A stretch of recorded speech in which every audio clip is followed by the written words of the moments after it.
Okay, the agenda this evening we'll discuss the governing board, governing bylaws, structure of the organization. We'll begin by discussing the purpose of the governing board. The board of the healthcare organization is accountable to its owners. For a nonprofit organization, the owners are the members of the community.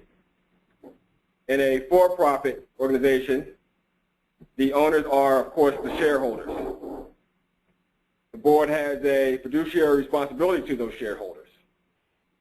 In both cases, the board is to have an in-depth insight of the purpose of the organization, as well as to develop and carry out the mission and vision of the organization. In the case of a for-profit organization, the bottom line goal is to maximize profits. In this case, the board members are called directors. And for a for-profit organization, board members are typically compensated and they may be awarded with financial incentives. Now keep in mind, in a for-profit case, the mission of a for-profit organization is no less admirable than a not-for-profit organization. The overall mission is the same for the most part, except in a for-profit organization, of course, there is consideration given to efficiency, productivity, because at the end of the day, the for-profit organization must still maximize profits. In the case of a not-for-profit organization, the board is community-focused. The board members should be leaders in the community. In this case, the board members are called trustees. The assets of the organization redirected to meet the healthcare needs of the community that it serves. For nonprofits, board members are rarely compensated.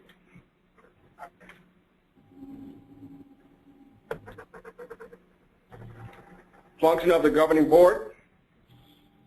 The board has 100% accountability and responsibility for the actions, the operations, those things that take place within the healthcare institution. There are three main perspectives on board functions, and they are managerial, resource distribution, and resource contribution. Jerry, can you expand upon what the resource contributions means? We will. Okay. Those slides are coming up, as a matter of fact.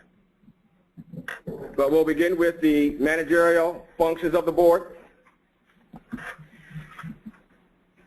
The board is responsible for selecting a CEO. The board is also responsible for establishing the mission and vision of the organization. The board is responsible for approving the annual budget. The board is responsible for the quality of medical care rendered. The board is also responsible for monitoring performance against any plans or the annual budget. Selecting a CEO. The board is responsible for developing and implementing the employment contract of the CEO. Once that CEO has been selected, the board will delegate the authority that the CEO needs to run the organization. The CEO exercises that authority given to him or her from the board to achieve any organizational directives, initiatives.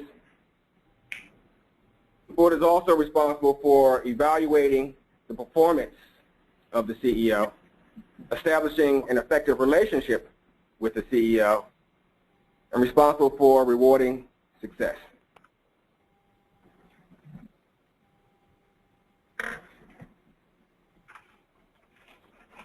Creating and establishing the mission and vision of the organization.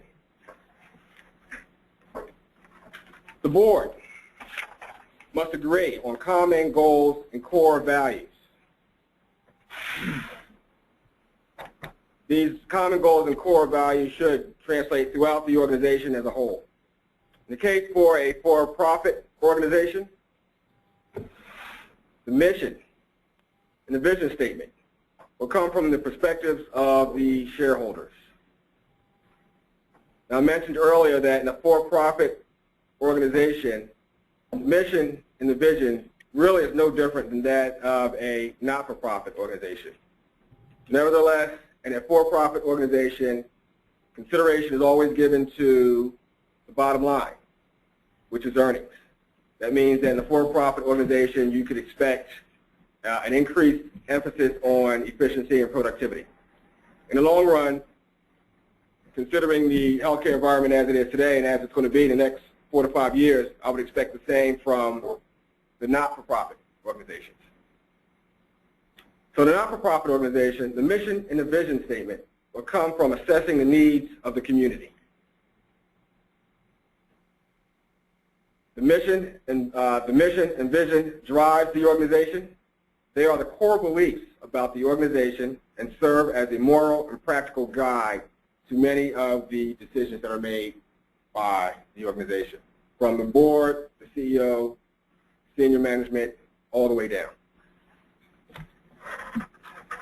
The mission and vision should say something about the culture of the organization.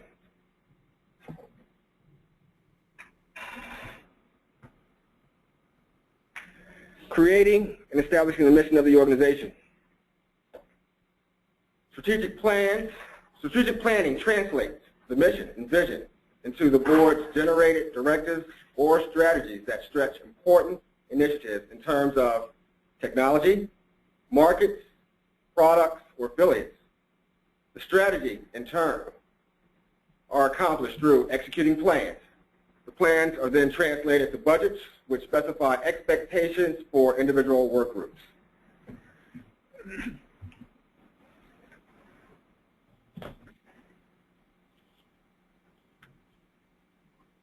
With respect to the board's fiduciary responsibility, the board is responsible for approving an annual budget. To that end, the board is required to decide on and to plan the implementation of investment projects and other initiatives that are consistent with the organization's mission. In other words, the board is responsible for establishing the budget guidelines. Implementation of the annual budget is the final step through which the mission, vision, and plans are translated into reality.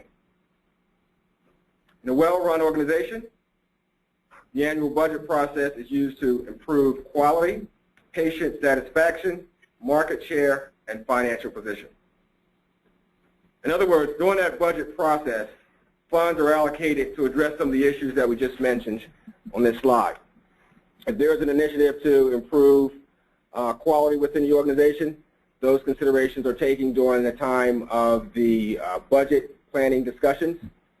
The amount of capital and resources that are going to be allocated to that process are decided at that point in time.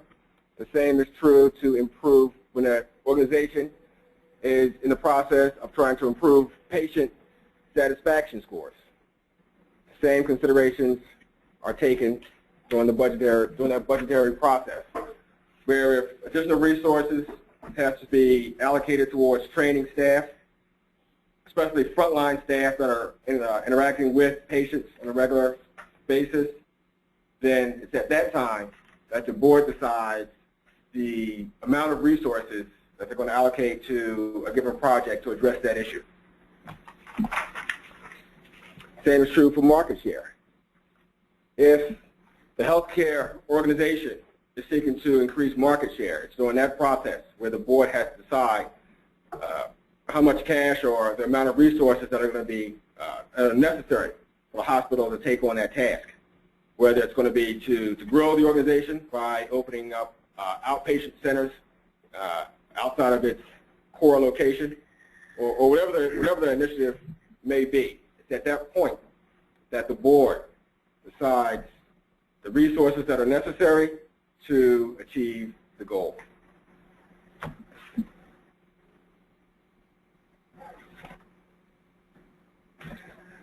With respect to quality of care rendered, the board is responsible to appoint members of the medical staff. The board delegates responsibility to the medical staff for medical care, although the board is still legally responsible to ensure the quality of medical care rendered. The board is obligated to approve the medical staff bylaws, the appointment of medical executives at all levels of the organization,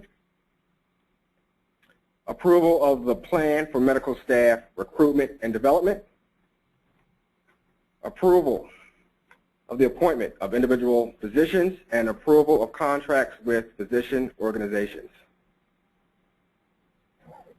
And to that end, the ultimate goal is to ensure that the care provided to the patients is of a high standard, deemed quality care.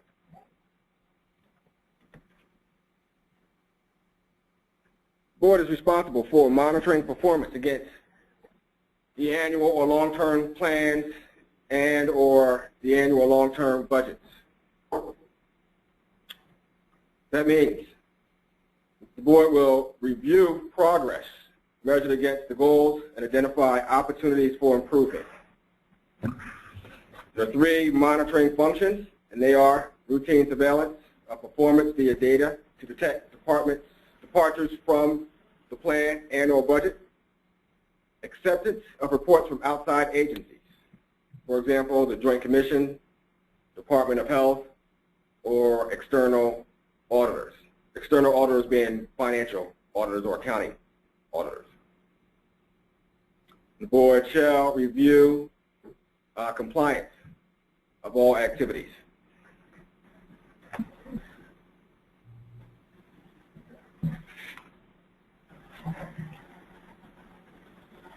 Resource distribution. This is a very interesting topic.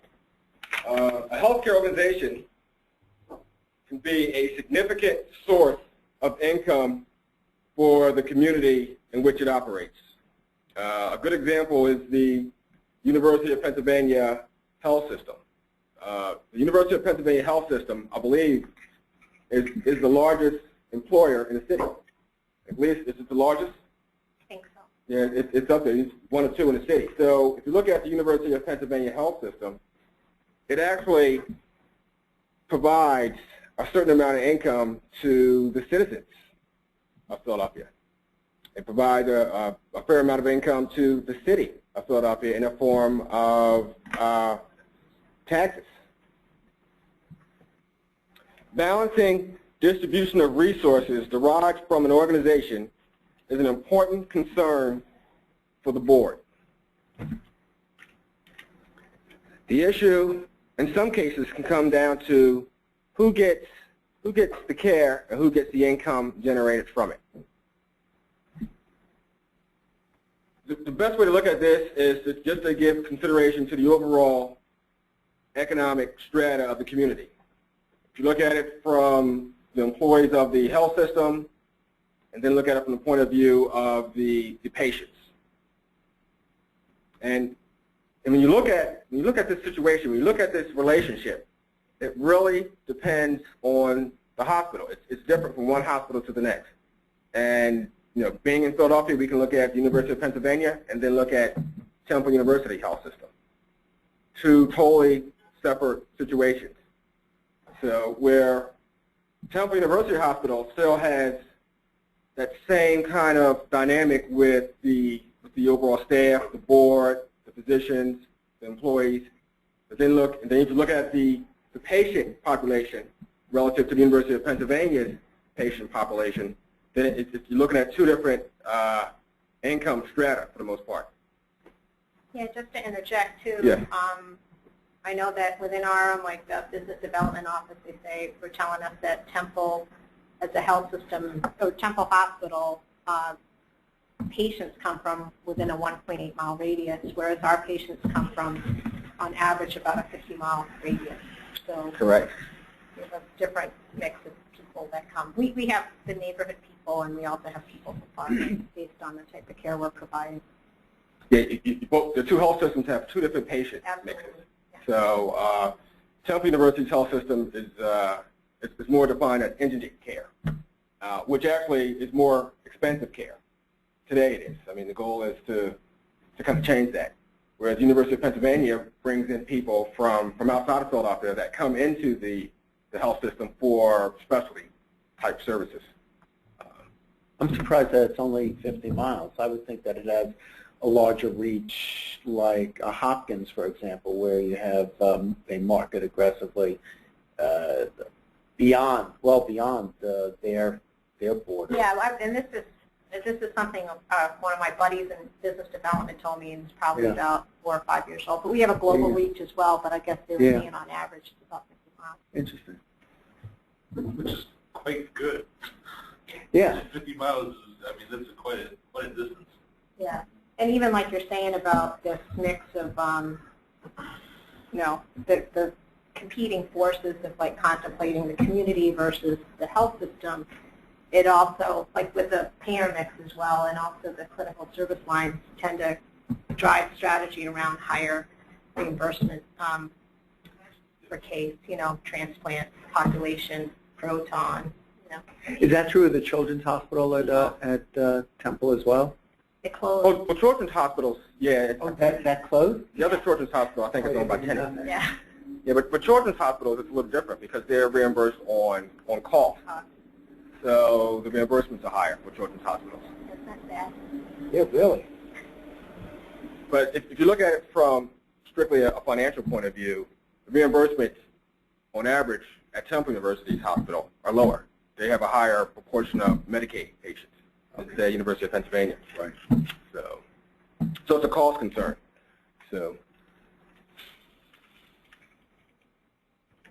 the TECS, the Well-Managed Healthcare Organization, actually includes some really good strategies on how these issues are addressed. It's you'll find that in Chapter 3 of the text. If you don't have copies of the text, let me know. I'll make photocopies for anyone who needs them, and I'll make them available during our next class. Anyone on the phone, do you have any questions about this subject? I'm good. Okay, resource contributions. In this case, board members can donate service. I mean, just by the mere fact that they are serving on the board really is an altruistic gesture because in most cases they're not being compensated. So board members can donate service and or funds to the organization. Board members can influence others to donate funds to the organization. Board members can bring expertise to an organization, whatever their professional background might be, whether it might be accounting or some other kind of business function. That comes along with them to the organization, and they can actually provide some of that service to the organization, or at least some insight to the organization. All board members participate in a public relations capacity. Some individuals are so well known that just the use of their name lends an endorsement to the institution. Board members are also in a position to make major gifts. So in this particular case, what we're looking at is where board members are actually contributing in many different ways to the healthcare organization and thus the community as a whole.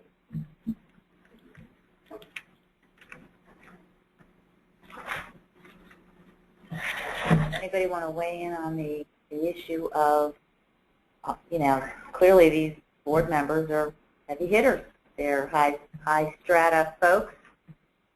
Do we see board, you know, contributions and board makeup of combinations of people, people from the community? That's a good point. Diversity within the board. Diversity within the board, and where are we in healthcare in that diversity within the board? Because, you know, you're right, the big systems in Philadelphia, I know a lot of those boards, heavy heavy hitters. I came from a rural system. It's a little bit easier in a rural system. Well, Roxborough does heavy hitters, yeah. Smaller hospitals, community hospitals, rural hospitals, small town hospitals may have a different composition. I've sat on both kinds, and I've never seen a diverse. It's usually a little bit of one or not enough of the other usually. But I don't think the boards do a good job of trying to establish that level of diversity. What a shame. That's actually a very good point, and that point is actually discussed in the text. Oh. So that's a very good point. Very good. You must have read it. That's a, Just from a community point of view, at least from us, one of the things that we have struggled with is diversity of our boards. But the issue is when you're on the board has been for pretty much life. So we have not had a lot of turnover. So as they do leave, we've been actively trying to replace it and be a more diverse. Well, that's another question then. Boards that are termed and boards that are for life, Our board membership. Boards were 3 years. Yeah. So and it was unstaggered, so it wasn't everybody mass exodus. Right. Yeah. Well, nobody wants to set term limits with us because they've all been here and they don't want to go.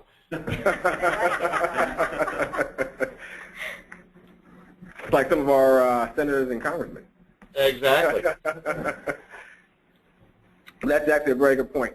And again, this is in Chapter 3. Everything that we're talking about now, the book actually discusses some of these points in Chapter 3.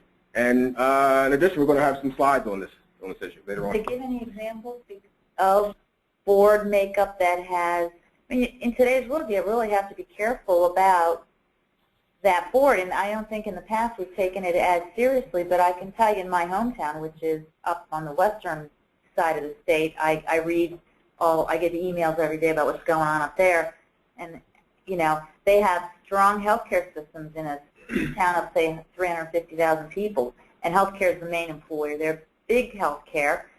They're positioned an hour and a half away from Cleveland Clinic, heavy hitter. I'm sure there's something in Buffalo an hour and a half the other way, and then 2 hours south is the big PMC, what's that one called down in Pittsburgh, big, huge healthcare system. And everybody's fighting for that little market share up in that town, which has been independent on its own. The board of one of the 2 hospitals, which was hugely successful on its own, decided to go with a relationship with UPMC down in Pittsburgh, creating havoc amongst the people in the town because what they're afraid they're going to take the cream off the top. All the big procedures are going to go down to Pittsburgh. People and families are going to be shipped down there for that neurosurgery or that big orthopedic procedure because it's a big money maker. The surgeons will no longer live in that small town. They'll be down there. You know, everything changes, and everything really changes in terms of that town. But it was the board that started the discussions, and it was the board that drove the decision to have the relationship that didn't occur before. They didn't have that before. They stood on their own. You know, are they making those decisions for financial reasons, because of the economy? But the town is rocking and rolling because of it. That is an interesting point. But who would have thought that, oh, we should have paid a little more attention who's on that board, because that hospital's been there forever and ever and ever. It's going to change everything dramatically if they go through with what they have planned. That's a very interesting point. And do the people in that small town want to be shipped 2 hours south for that neurosurgical procedure or some specialty procedure, or was it possible, I think they had it in that town. They already had it. You know, why do we have to go south? We already had that service here. So, you know, I think we got to start to watch boards a little bit more as, you know, going forward in this country. Well, Griffin in the text actually suggests that the well-managed organization, the board of a well-managed organization, is supposed to represent the interests of the community.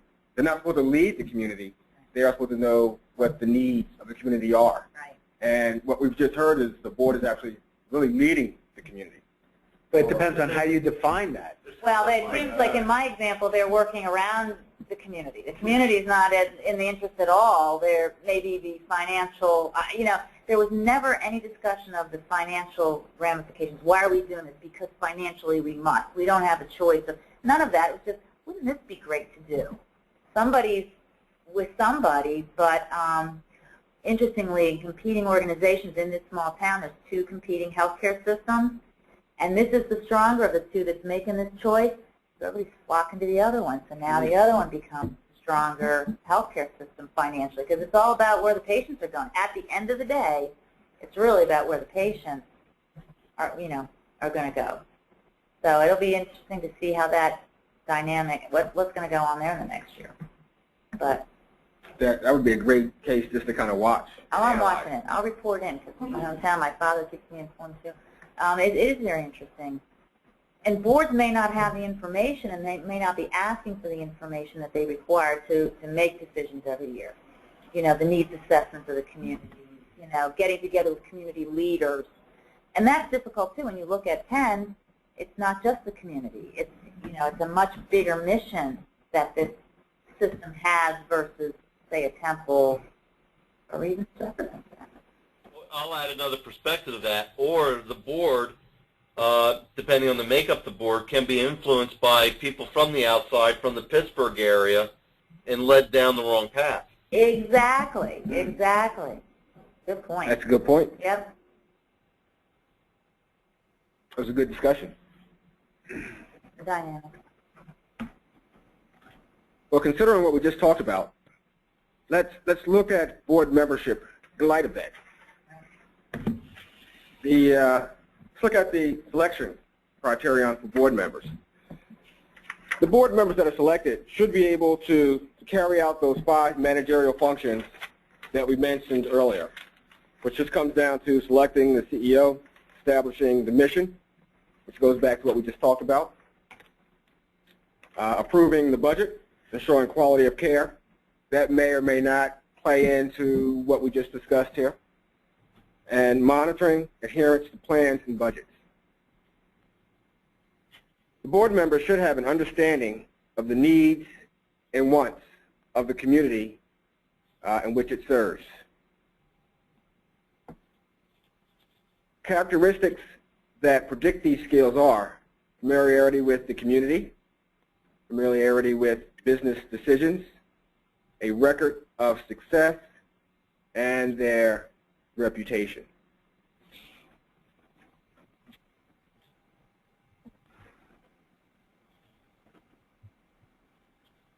Internal members of both nonprofit and for-profit boards should include the CEO, but in most cases the CEO only in some type of limited capacity, where the CEO will participate on the board, participate on some discussions on the board, may vote on some things on the board. Depends on the institution, and we'll talk about why that is. But there's actually some actual potentials for conflict of interest.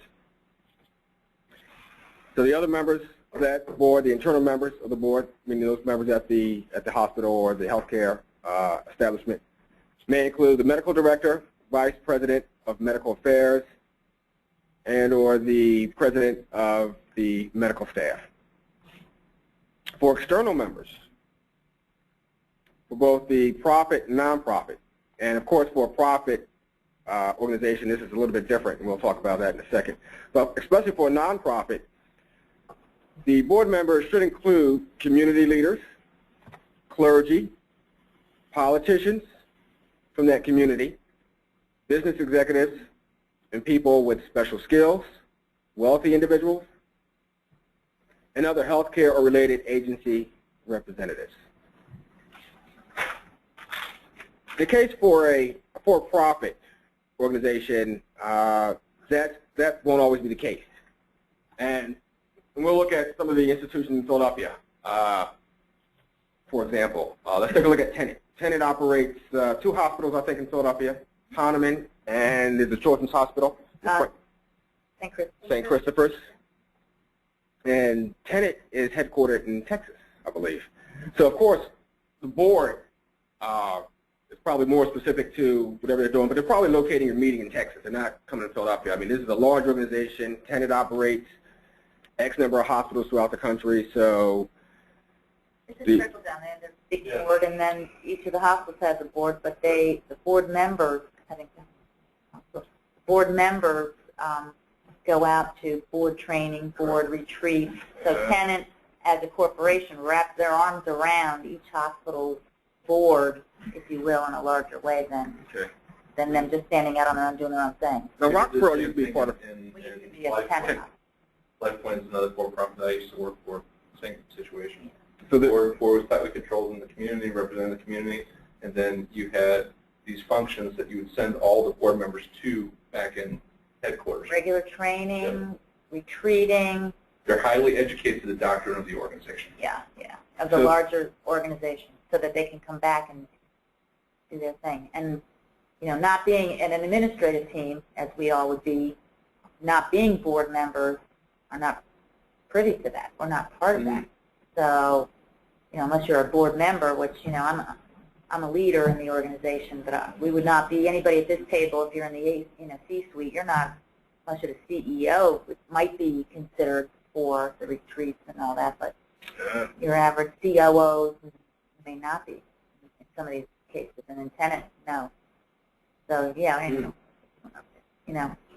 That's why you gotta schmooze with the board members. So they- Talking about. So in the case in a for-profit organization, there is local board representation. So there's that board is responsible to the community, but there's a dotted line going back to the headquarters. Same thing with the chief of staff. Chief of staff's all across those hospitals assembled, and they get education specific to the doctrine of that organization. Yep. In a centralized location. Can you say that again? I missed that one. It's the same thing with the chiefs of staff. I used to work at LifePoint, which is a for-profit, and I work for a for-profit now, and I'm the CEO there. The CEOs and the medical directors, the chief of staff, typically they pair those two together, and they'll go off and get education at company headquarters. Okay, thank you. Sorry. Yeah, I think that's what you probably would see in any corporately for-profit owned healthcare system where multiple facilities, hospitals are involved. They'll all have their own separate board that then has that connection to the larger corporate board who's managing the corporate for-profit machine, if you will, and then educating their board members on how they'd like to see that all happen. So the local boards and the for-profits have, are they subordinated to the corporate board? No, They're they're their own thing. What's that? What, They're really, they're I mean, independent. you're left, from my experience, you're left to do your own thing there, but you still have this doctrine that you're educated on about the corporate mission and drive of the whole system. Yeah. But you're doing your own. You have your own responsibilities in your own world, which is all this for your organization. So based on what we just said, it sounds like in a non-profit world, the board is beholden to the community solely. In the for-profit world, the board has that same relationship with the community, but they still have that relationship with corporate. I mean, I think there's some caveats there too, because there are some big non-for-profit systems. I mean, the Catholic systems, Yeah, that's true. Banner is huge. I mean, those types of things exist there too. I've had colleagues that worked at Banner, and they went to Arizona. And They stay organized that way. You know, they have people, and that's a lot of what their corporate is made up of. Is organizationally is folks at that corporate level representing all areas of the functionality of a healthcare organization, and they create that process, that message, that system that they want, and then that gets pushed down for or not for profit. That's how their resources are, spread. Like quality is a great example. I'm sure every corporate facility system is going to have a corporate quality department with a corporate quality head driving quality down.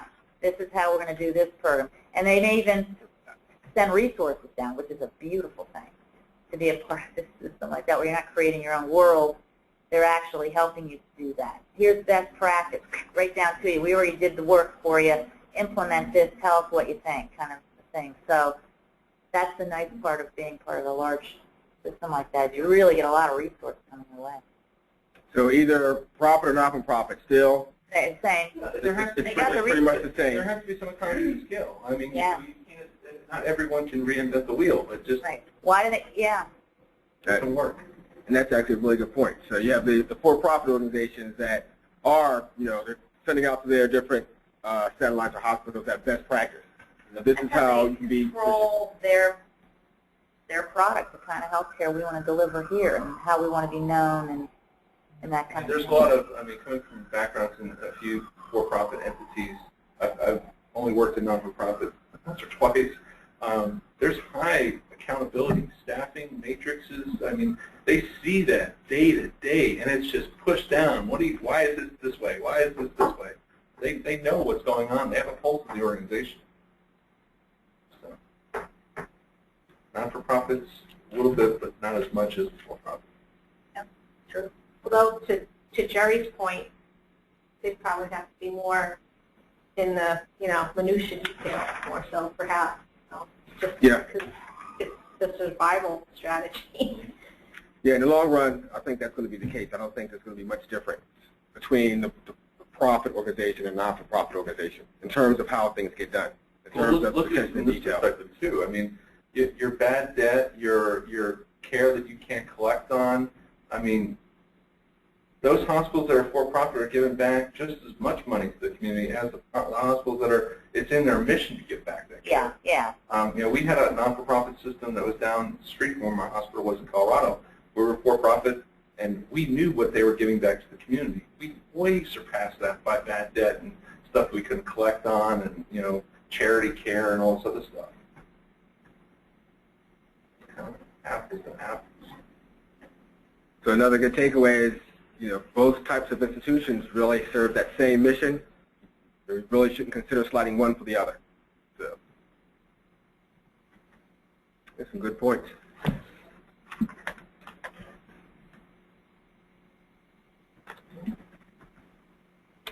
Okay, there are 5 points regarding board membership. There's the membership criteria, selection process. There are some legal issues. We'll talk about the CEO's membership to the board, and we will discuss the position membership to the board.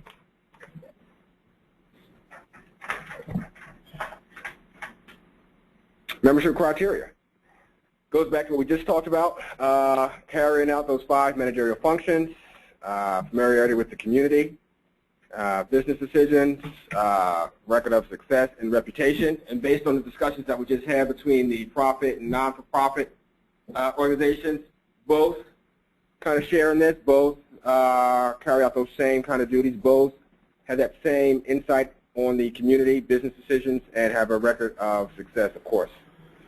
And reputation. Sounds like in the for-profit world, there's a big push to make sure that they're giving back to the community in terms of uncompensated care. That's actually tracked. So it goes back to the reputation. What's the reputation of this institution in the community? And from what we're hearing, it's the same in the profit world and in the not-for-profit world. Some legal issues.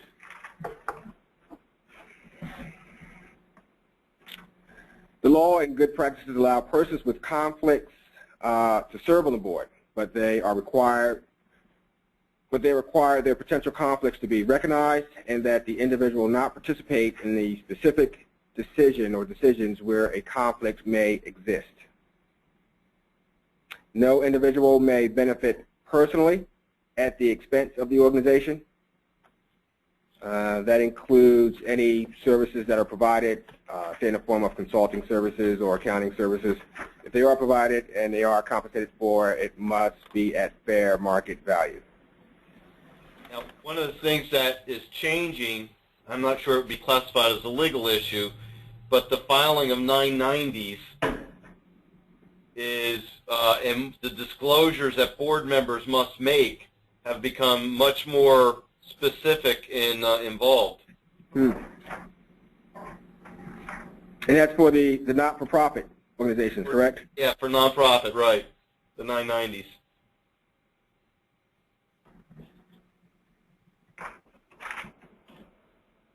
Let's take a look at the selection process. Most healthcare organizations have self-perpetuating boards. The boards actually select new members and successors. Generally, they elect their own officers, and typically the selection of board candidates lies within the responsibility of a nominating committee.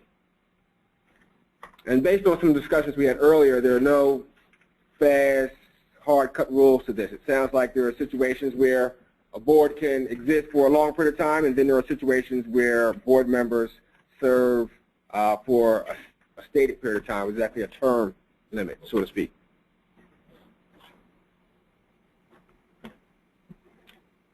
CEO membership to the board.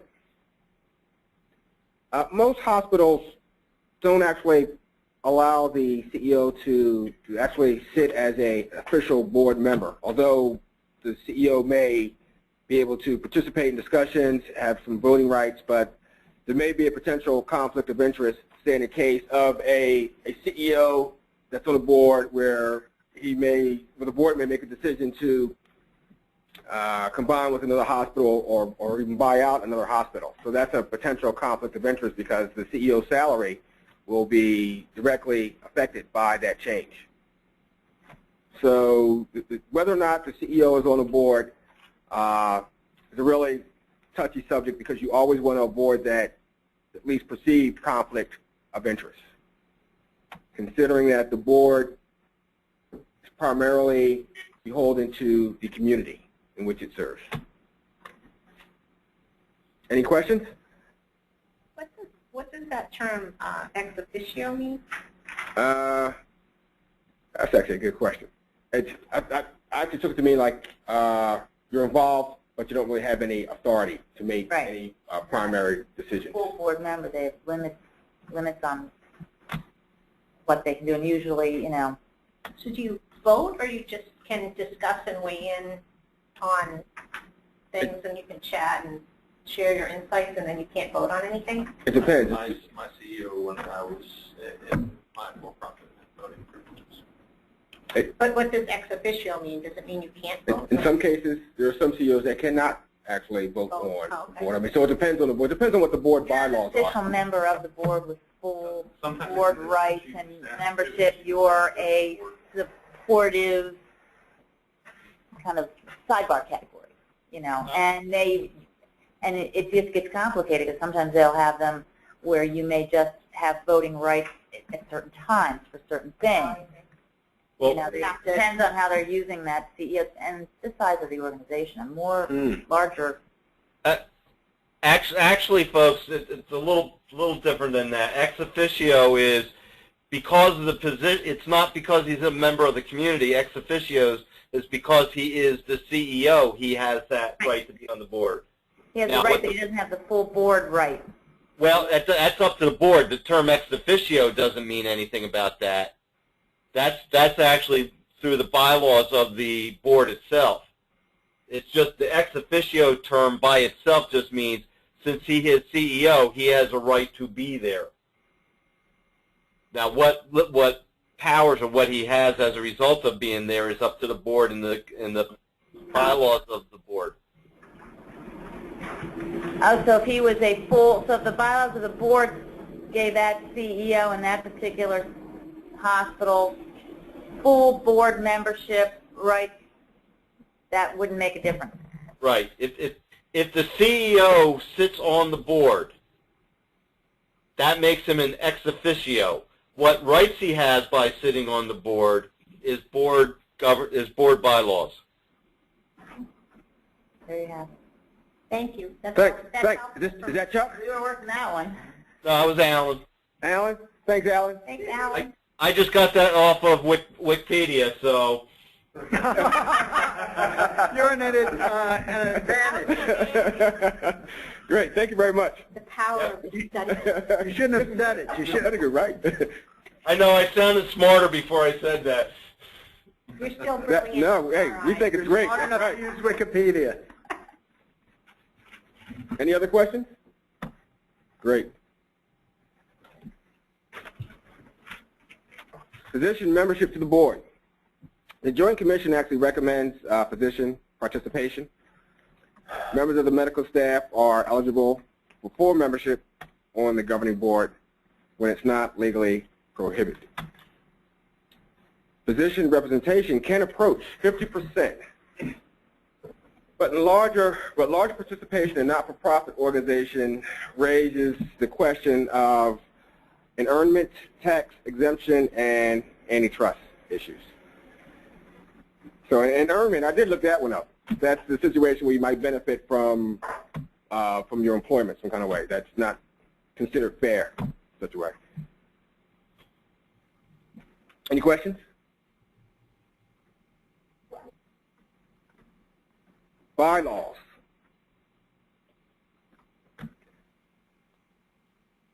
The governing board is required to adopt bylaws outlining its legal accountability and responsibility for the patients in the hospitals that it serves.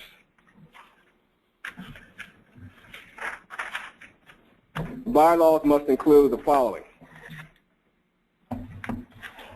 the role and purpose of the hospital, the duties and responsibilities of the governing board, the process of appointing members of the governing board, including the criteria for membership, governing board's organizational structure, and the selection of officers and their responsibilities.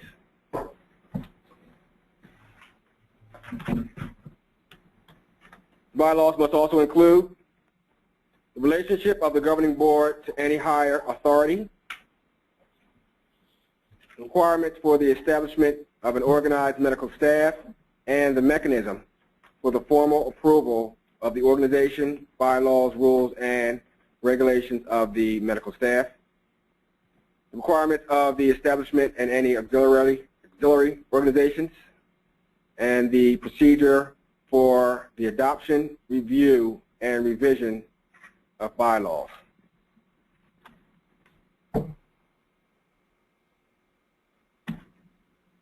Fiduciary responsibility. The governing board's fiduciary responsibility is to protect the hospital's financial status.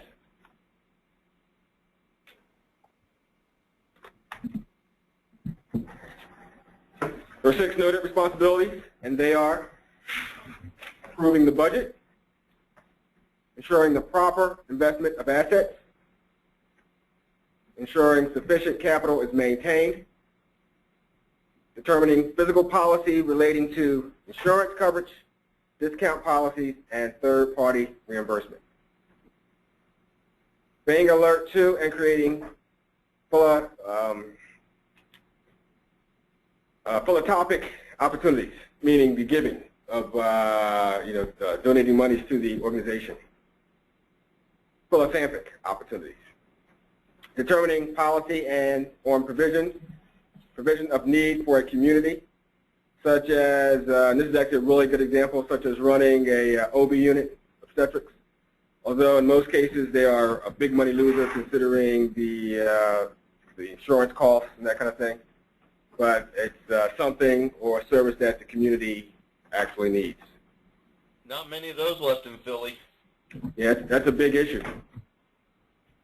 It's the malpractice insurance is prohibitively expensive. So really the question I have is, in reality, are the boards really at the end making that decision, or is the leadership in the organization? Well, the board approves it at the end, but they sort of, do they go by what is being said to them?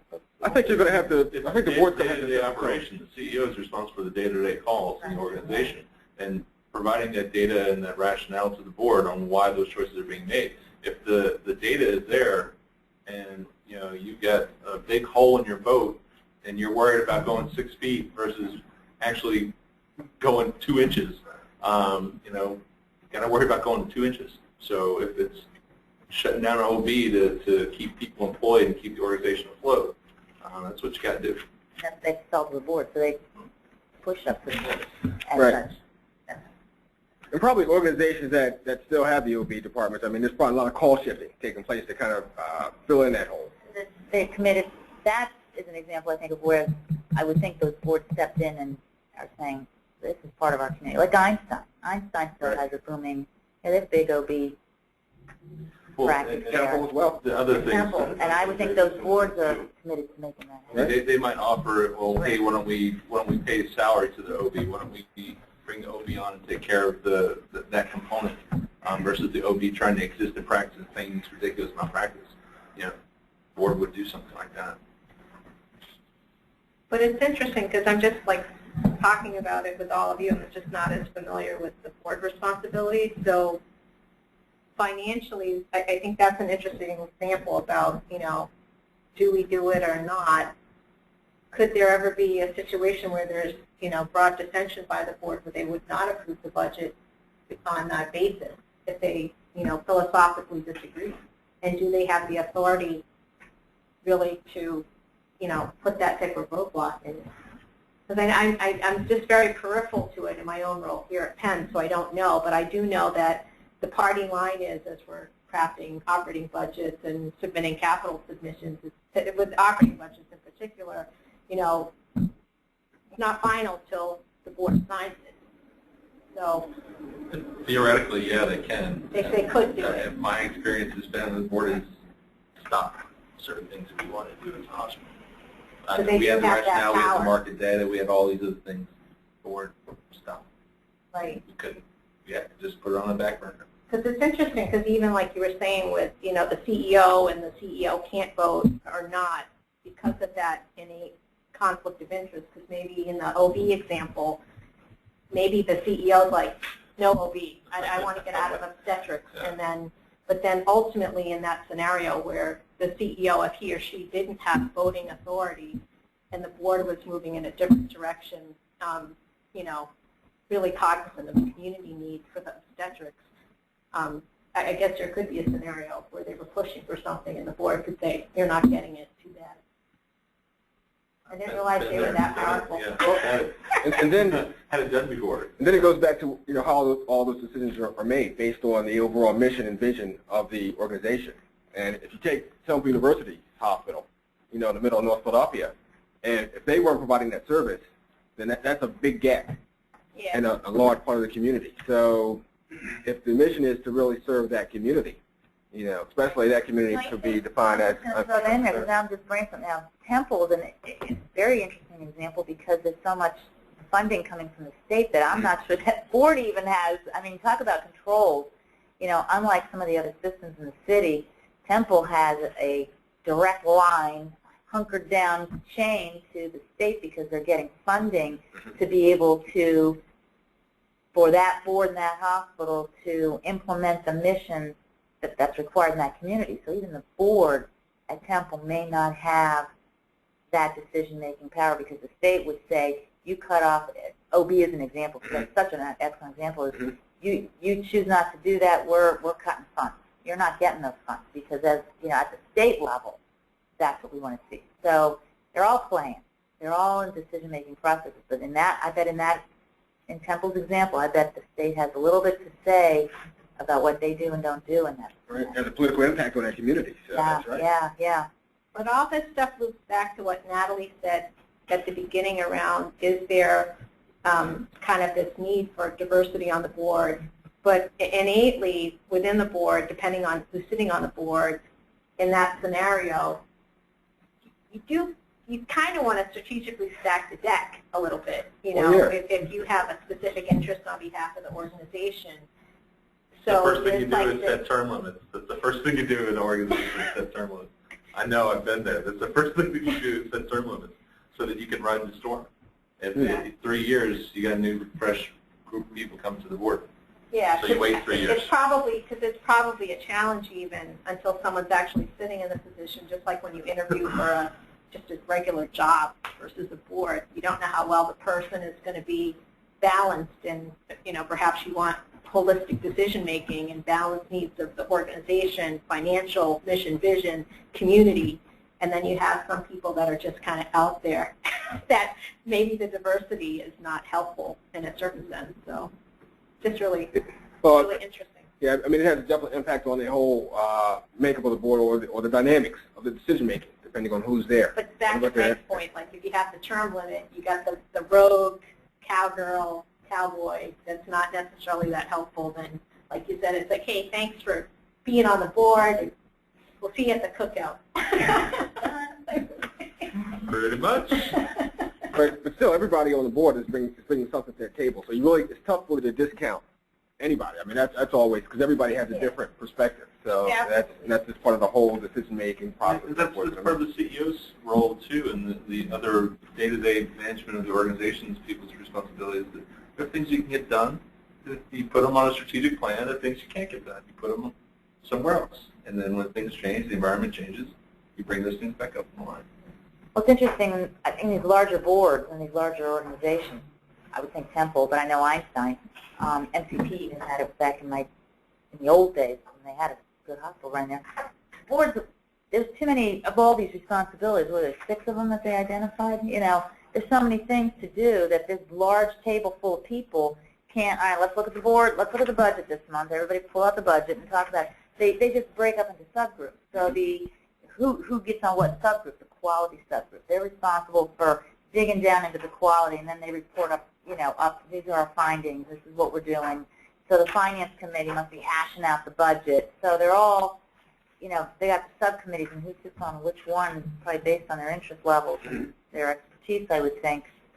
But these boards are they have to be just so dynamic. I'm even thinking of Einstein's board and what's driving their train, in terms of their foundations and funding. And Well, when a board, not a board, when a group within the board has a specific area that they're trying to look at, do they not go back maybe to the CFO to get the viewpoint, or maybe, and then the CFO well, they will do, and tell them? typically, like in my experience, if you look at the 6 responsibilities on the slide here, fiduciary responsibilities, if you look through all the different things they have to do, and you look at all the responsibility the board has, I think hospital leadership is represented on those subcommittees to help feed the information their way so they can make decisions. I particularly sat on a subcommittee of the board at Einstein years ago.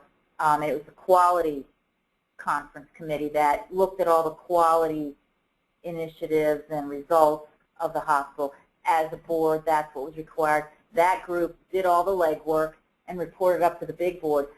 We in hospital leadership sat on the board, fed them the information, and oftentimes interpreted it with them and helped them make decisions. So, Sold them on it. Sold them on priorities, try to set the priorities. And I'm sure even the finance will do the same thing. How are we going to spin this? Right. What's our story? How are we going to spin it so that we get them to make good decisions for us? Or even in the quality work, so they don't make bad decisions. In my world, we were thinking of quality at the time so that they understand. People on the board are lay people. They're not oftentimes healthcare providers. And they don't know. A physician sitting on a board can interpret the data, no problem, but the president of some company down the road, selling widgets doesn't know what you're talking about. You have to educate, but they're good people to ask good questions as lay people. They challenge you, which is good, but there's that responsibility. But it's too much for just the full big board to deal with all these responsibilities. They break up into groups in these larger organizations. Small organizations, no need. But I still, as a leader, I go to board meetings, and I have to take the information, and part of my job is to get there and make sure they understand what I'm giving to them and making sure that I answer all their questions. That's my commitment, So keep going. No, that's good. You know what? We actually did a slide on that. So. Oh, all right. We covered it already. Keep going. Operating a tax-exempt organization. Excess income is put back into the program. Retained earnings does not go to individuals as dividends. It's pretty much a repeat of what we just said. That's all put back into the hospital. Assets are used for healthcare needs of the community. So I think, was it Alan that mentioned 990 filing? Yeah. Can you elaborate on that? Because I've been kind of reading peripherally about it, but I don't know too much about it in terms of, you said tightening up of financial disclosures by board members in not-for-profit organizations. Yeah, we just had a presentation, our audit committee of the board just had a presentation by our auditing team where 2 years ago, regulations for 990s, it went from a 9-page document for submission of information to which is now about a 20-page document, and they've actually stepped it. Last year was one, they upped the ante last year, and then this year they're upping the ante even more, where you need an attestation from each board member as to what, if any, conflicts that they may have or investments that could potentially raise a conflict with their association with the hospital. So that was, I'm sorry. That's also a requirement from all your regulatory bodies when they zip-do right through your hospital. That's one of the first things they're going to look for in your documents. Yep, that's true. Yeah.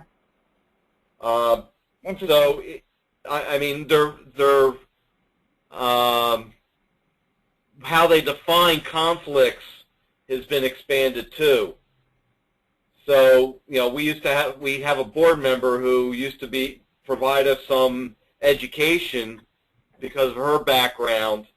You know, it's no big deal, but now they're requiring that she has to disclose the fact that she is providing that education. Right now, it's not on a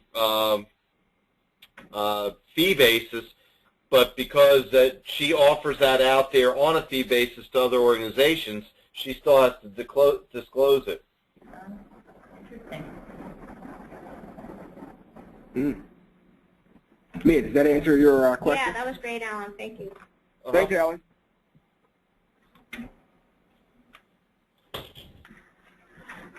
Structure of the organization. The triad. The governing board, the CEO, and the professional staff are often referred to as the triad. As a matter of fact, effective governance is increasingly a function of how well the board chairman, CEO, and the medical staff president communicate to jointly approach any challenges facing the healthcare organization and the environment in which it operates. Role of committees. Well-managed boards delegate to standing finance, planning, compensation, and audit committees, just to name a few. Finance committees are responsible for the long-range financial plan, debt structure, initial budget guidelines, and monitoring budget performance. A planning committee is responsible for environmental assessment, strategic plans, and long-range planning. The compensation committee is responsible for reviewing executive performance, awarding increases in bonuses, and the audit committee is responsible for reviewing financial audits and joint commission audits. And the role of the committee goes back to what Natalie just spoke about, is that these committees are reporting back information. The outcomes of their discussions are being reported back up to the board. I don't know, I guess these are recommended, but in some cases now there are some required components, i.e. you have to have a board committee of some type for compliance. Right.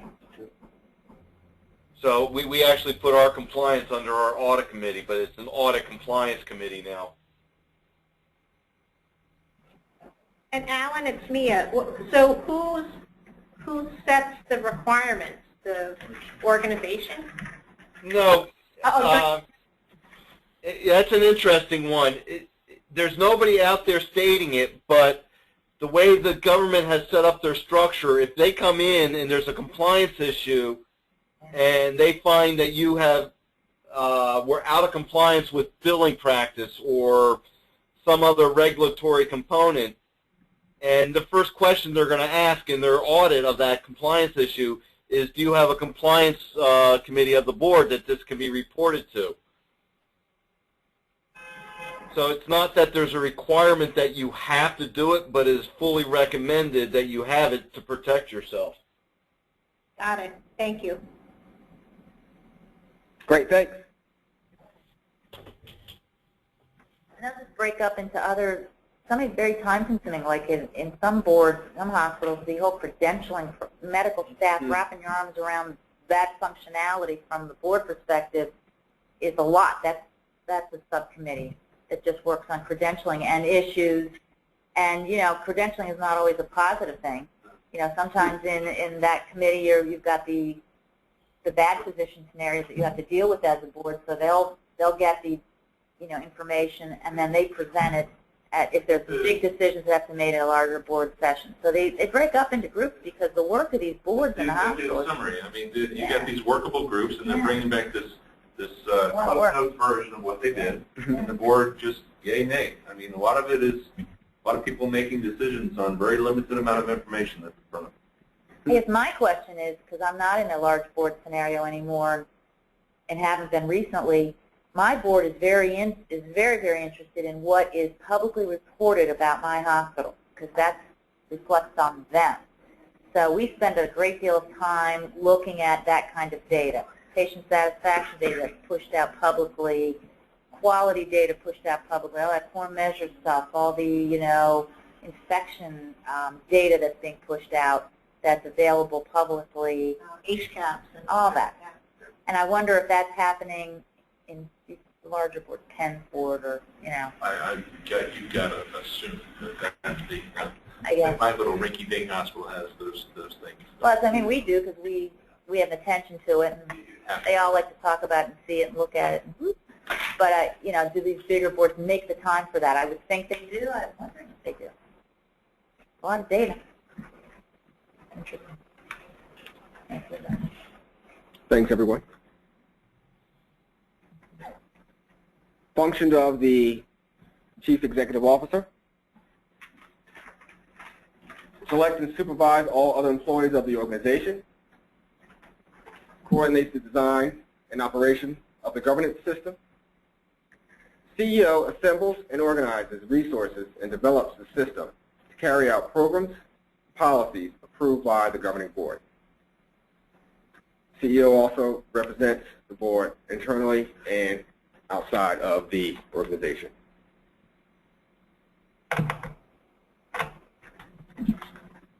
Hospital-wide structural services. There shall be an organizational chart of the hospital in each service that shows lines of authority, responsibility, and communication between and within services. The hospital is to have an established and functioning government body responsible for establishing hospital-wide policies, adopting bylaws, maintaining quality of care, and providing institutional management and planning.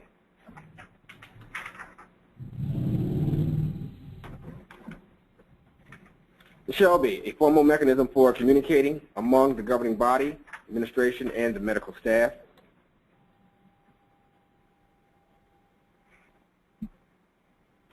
Minutes of governing body meetings shall be recorded and signed and retained in the hospital as a permanent record.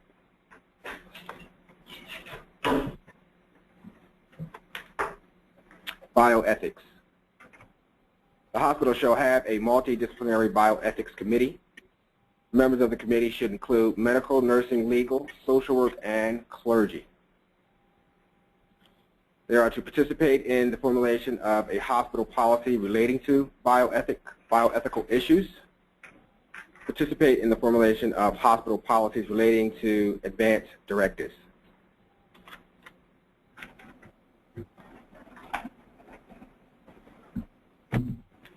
They're also to participate in the resolution of patient-specific bioethical issues and is responsible for conflict resolution concerning the patient decision-making capacity and in the interpretation and application of advanced directives. Provide a forum for a patient's family and staff to discuss and reach decisions about ethical concerns relating to the patients.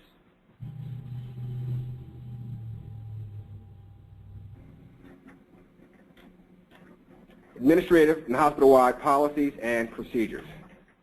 The hospital should have written policies, procedures, and bylaws that are reviewed at least once every 3 years or more frequently if needed. Board of Directors must sign off on the policies and procedures manually. And the Board of Directors signing off on the policy and procedure manual, is that institutional specific or? Can someone shed some light on that one? Say one more time. Oh, the Board of Directors must sign off on the policy and procedural manual. We do it. The board does it? The board, Okay. the board does it. You know, your major, I mean, you have so many policy and procedure manuals for everything, but there should be one common administrative, if you will, policy and procedure manual that drives scenarios for all hospital functionality.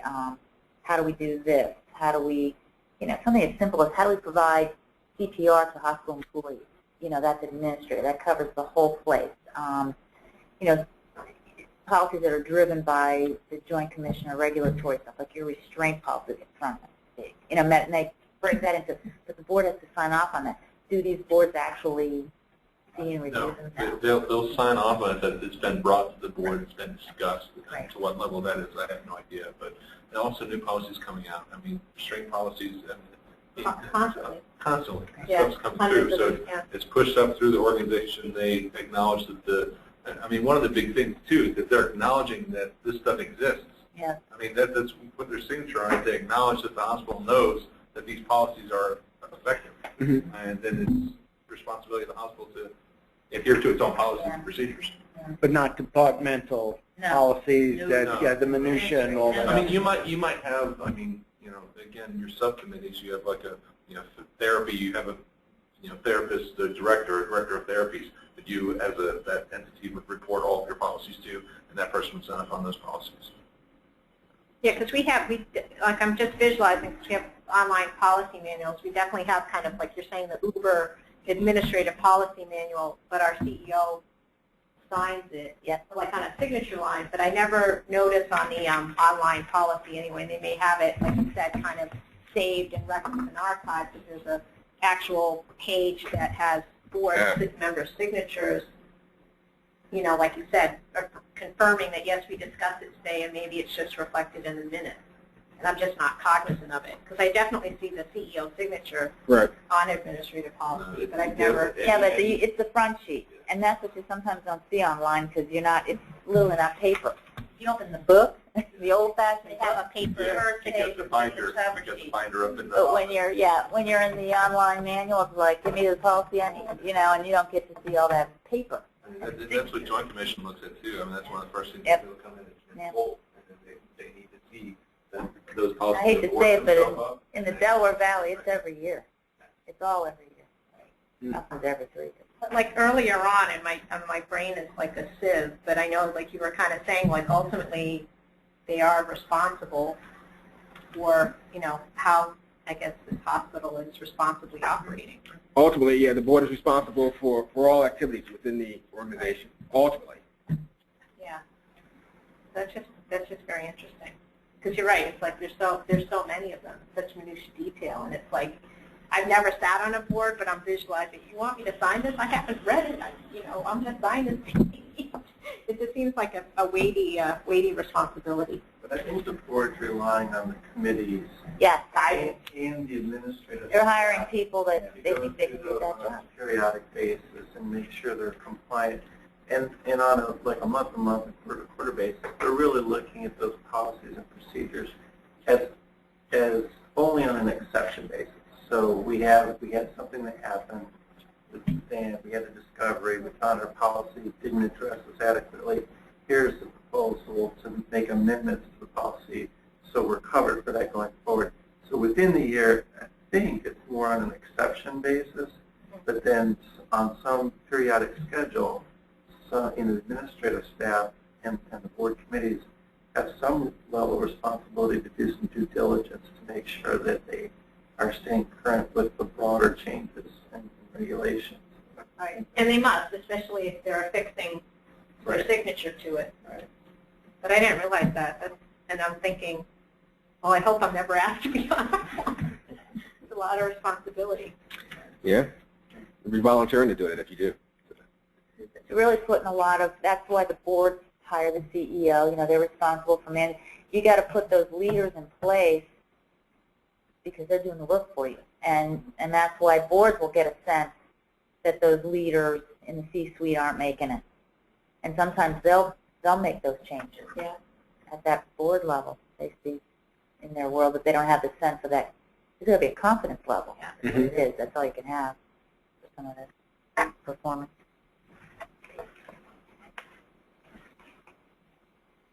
Policies and procedures should include policies on admission of patients, the transfer of patients to other facilities, and the discharge of patients. Procedures for obtaining a patient's consent for all medical treatments. Delineation of responsibilities to the medical staff, nursing staff, and other staff members related to contacting a patient's family in the event of death.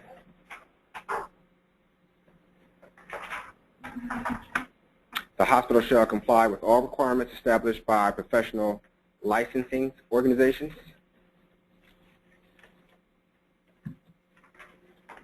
And the references that were used to come up with the slides. The biggest reference with all the slides here, especially the ones early on, the first 2/3 of the slides, is the Well-Managed Healthcare Organization by John Griffith.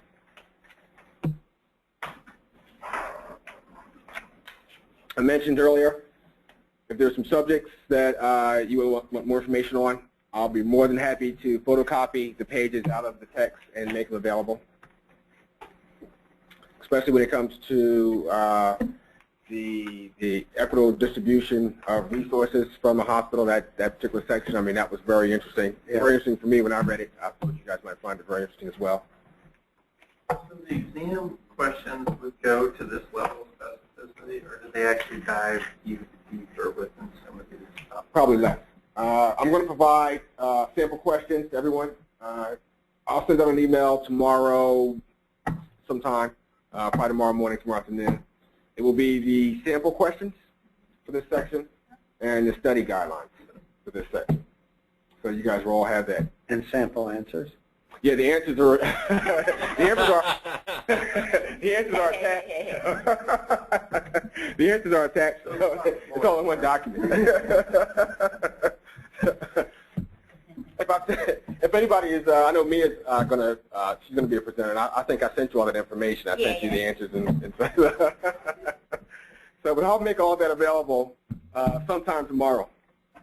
So it will be the study guideline for this module and some sample test questions.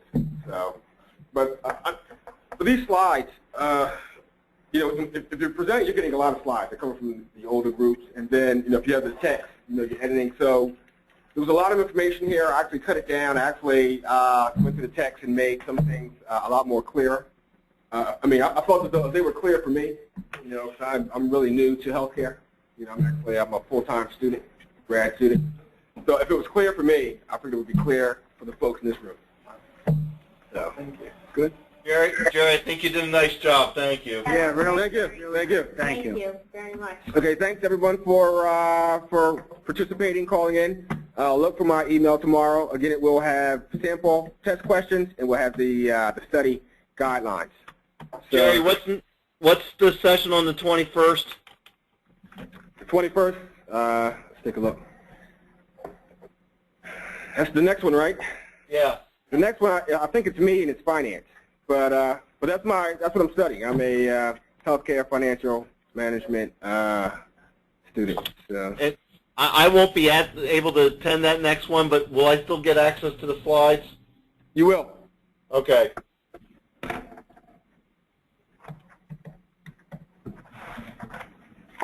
Sure. Finance. Chuck, Chuck's going to be doing the laws and regs. Okay, everyone. I will see everyone in 2 weeks. Yep. If there are any issues, any questions that come up before that time, please, by all means, send me an email. I have no problem looking up the information and getting that information to you. It actually helps me quite a bit. So I'll see you all in 2 weeks. Thank you. Thank you. Have a good one, everybody. Bye. Thanks. See ya. Bye-bye. Great. What a good study group. You guys are a wealth of The best thing, that's the thing. I mean, there are so many people here. Next time. Yeah, because if I was studying by myself, I'd be like, Finance is my thing. So I've always been a math and science guy. Okay. I will not say that. That's it. I'll be like, "Whoa." Wine or a beer. That's a good phone. And we've already checked to make sure there's like no Phillies games on anything projected.